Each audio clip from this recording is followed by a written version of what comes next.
Ever notice how some people walk into a packed room and light up instantly, while others feel their energy drain before they even reach the door? And no, this isn't about being shy, broken, antisocial, or secretly afraid of people. This is about how your brain is wired. Today, we're breaking one of the biggest psychological myths out there, that avoiding crowds automatically means social anxiety. Because for millions of people, it doesn't. It means something much deeper. Something biological, neurological, and surprisingly powerful. Your brain is not designed to experience the world the same way everyone else's brain does. Neuroscientist LeDoux explains that the brain is not a single decision maker, but a collection of systems constantly negotiating survival, energy, and meaning.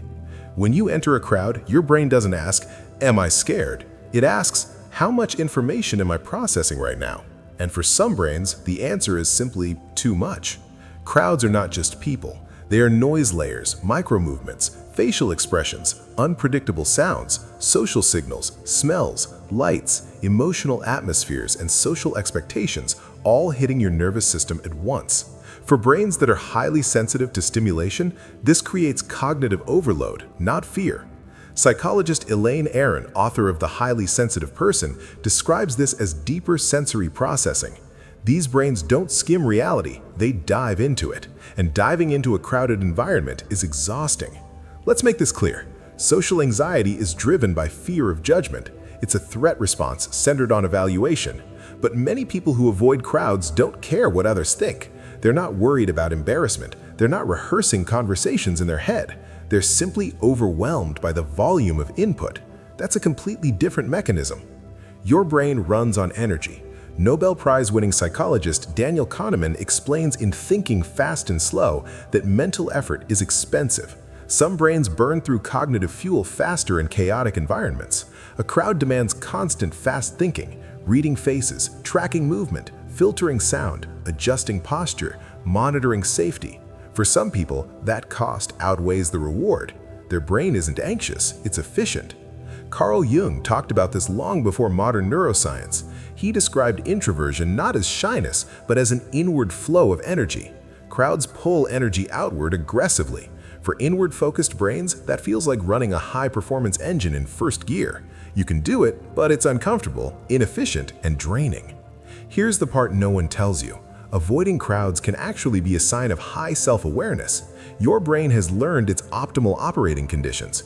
Just like some athletes perform best in silence and others need loud music, some brains thrive in stimulation and others thrive in depth. Susan Cain in Quiet points out that many of history's most impactful thinkers, Darwin, Einstein, Rosa Parks, preferred solitude not because they feared people, but because their best thinking happened away from noise. Your brain also tracks unpredictability.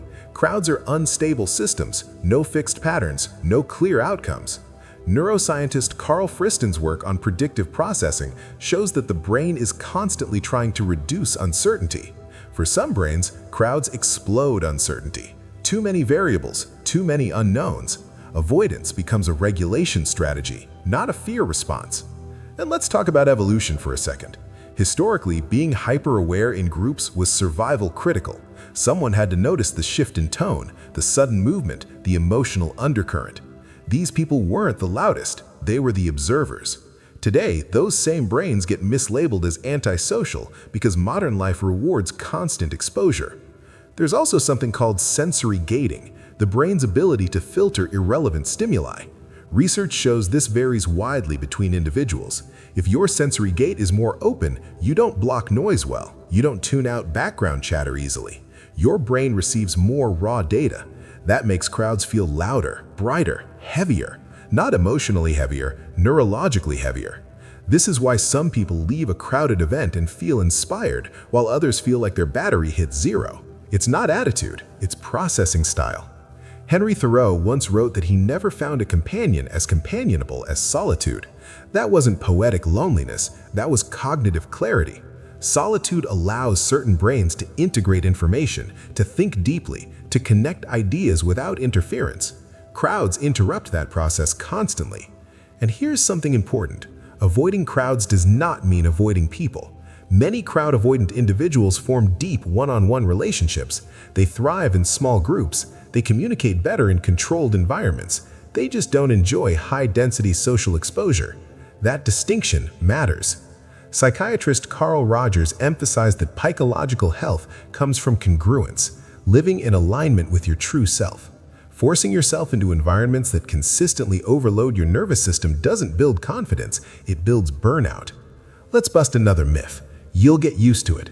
Sometimes exposure helps anxiety, but if your brain's issue is overstimulation, repeated exposure doesn't train resilience, it drains resources.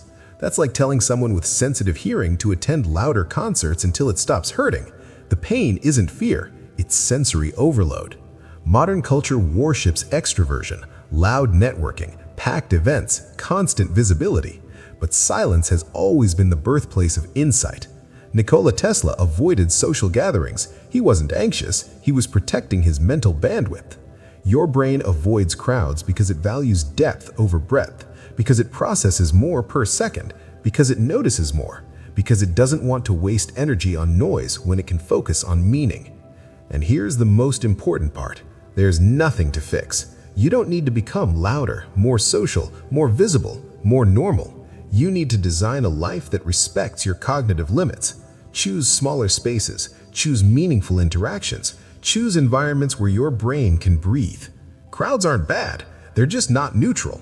For some brains, they're stimulation. For others, they're taxation. And once you understand that, you stop apologizing for leaving early. You stop forcing yourself into rooms that drain you. You stop calling your wiring a weakness. Because the same brain that avoids crowds is often the brain that sees patterns others miss, feels emotions more deeply, and thinks more independently. Your brain isn't broken, it's selective. And in a world full of noise, that might be your greatest advantage. If this changed how you see yourself, hit like. If you want more psychology that actually makes sense, subscribe. And if you know someone who thinks something is wrong with them just because they hate crowds, send this to them.